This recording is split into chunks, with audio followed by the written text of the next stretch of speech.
बात सुनिएगा, नूर घर पर है? नूर आपा, मैं कह रहा था कि जब इतना दूर आया हूँ तो किसी कैफे में चले। मेरे भाई को पसंद नहीं करती और इस डिलीवरी बॉय के साथ चक्कर चला रही है। मैं एक जानी पहचानी शख्सियत हूँ, इसलिए सहाफी इस मामले का पीछा नहीं छोड़ेंगे। वो आप तक भी पहुँच सकते हैं। आपसे गुजारिश है कि आप इस मामले की तरदीद कर दें। तुम यहाँ क्या कर रही हो? हाँ, तो मेरे खिलाफ साजिशें की जा रही है।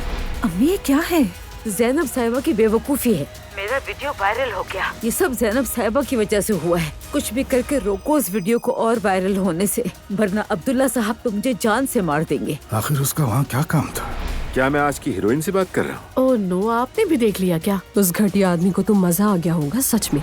खैरियत तो है अलिफ? साल के इस वक्त वैसे भी हमारे कारोबार में थोड़ी सुस्ती आ ही जाती है। वाकई तुम्हारे काम का भी एक सीजन ही होता है। अगर गर्मियों में कुछ ना चला तो आप दोनों की शादी करवा देंगे।